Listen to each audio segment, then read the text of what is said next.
ज्योतिर्मय media house सविनय सादर करत आहे श्री अरविंद आणि श्री माताजी यांच्या तत्वज्ञानावर आधारित एक चिंतन. पूर्णयोगाचे अंतरंग. नमस्कार. आज आपण श्री अरविंदांच्या तत्वज्ञानाच्या विश्वात जरा खोलवर जाणार आहोत. नमस्कार.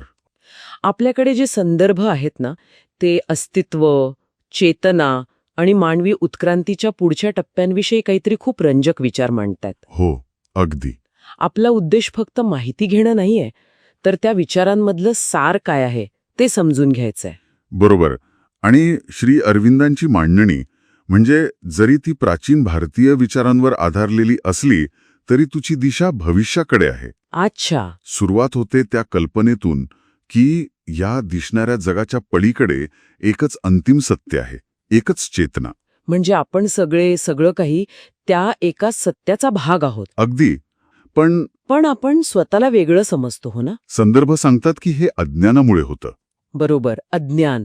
आणि त्यातून बाहेर पडायला म्हणजे खरी जाणीव व्हायला मानसिक शिस्त लागते. पण श्री अरविंद इथेच थांबत नाहीत. ते उत्क्रांतीबद्दल बोलतात आणि ती फक्त शारीरिक नाहीये. अगदी. इथेच त्यांची शिकवण विशेष ठरते. ते म्हणतात की ते जे अंतिम सत्य आहे, ती चेतना, ती जडामध्ये सुप्त आहे. म्हणजे त्याला ते इन्व्होल्यूशन म्हणतात. इन्व्होल्यूशन म्हणजे लपलेलं. हो, पण केवळ लपलेलं नाही, जणू काय की ते त्या जडामध्ये मुळातच अंतर्भूत आहे. उदाहरणादाखल जसं बीजामध्ये झाड असतं ना, तसं. ओके. मग उत्क्रांती म्हणजे? उत्क्रांती म्हणजे ह्या सुप्त चेतनेचं हळूहळू प्रकट होणं. अच्छा. म्हणजे जडातून आधी प्राण जागा होतो, मग प्राणातून मन येतं, माइंड. बापरे. म्हणजे मन ही काही शेवटची पायरी नाहीये.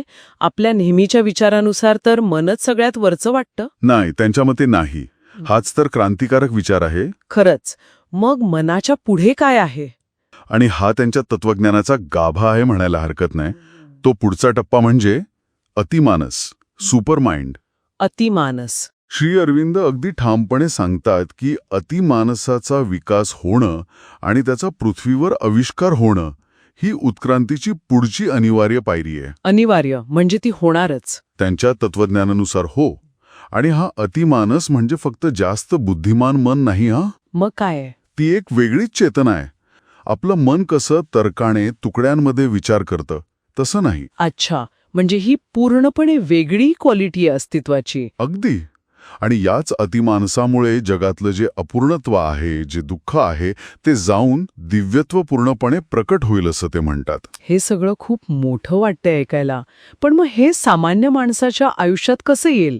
म्हणजे आपल्या इच्छाशक्तीने हे साधता येतं का? प्रश्न चांगला आहे. मानवामध्ये जागृत इच्छाशक्ती नक्कीच आहे. ती प्राणी वनस्पतींमध्ये नसते. हो. पण संदर्भ स्पष्ट सांगतात की केवळ आपली मानसिक इच्छाशक्ती पुरेशी नाहीये. का नाही?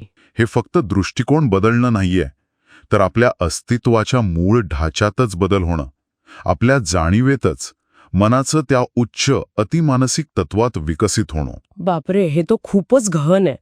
म्हणजे अनेकदा अध्यात्म म्हणजे जगापासून दूर जाणं, कुठेतरी हिमालयात जाऊन बसणं, मोक्ष मिळवणं असं ऐकतो आपण. हो. मग श्री अरविंद यात काय वेगळं सांगतात? हाच तर महत्वाचा फरक आहे. अनेक जुने मार्ग जगाला एक प्रकारची माया किंवा बंधन समजून त्यापासून सुटका मिळवण्यावर भर देतात. हो. श्री अरविंद म्हणतात की नाही, अतिमानसाचं अवतरण, हे रूपांतरण हे याच जगात, या जीवनात शक्य आहे आणि ते व्हायलाच हवं. म्हणजे जगापासून पळून जायचं नाहीये?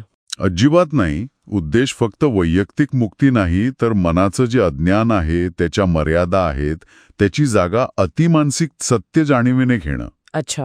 आणि यातून मानवतेच्या सध्याच्या अपूर्ण अवस्थेतून एका दिव्य मानवामध्ये म्हणजे डिवाइन ह्युमॅनिटीमध्ये विकसित होईल. दिव्य मानवता याच जगात?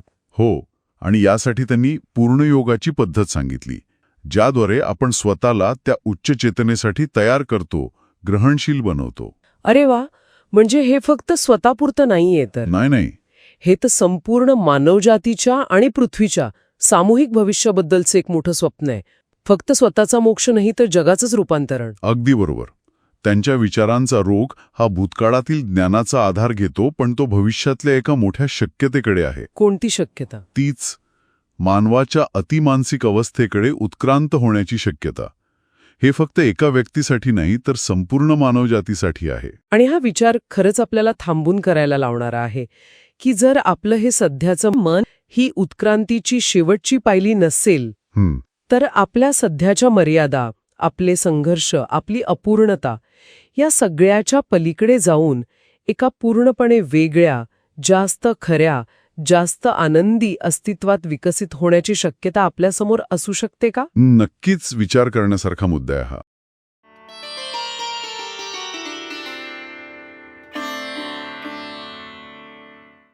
धन्यवाद.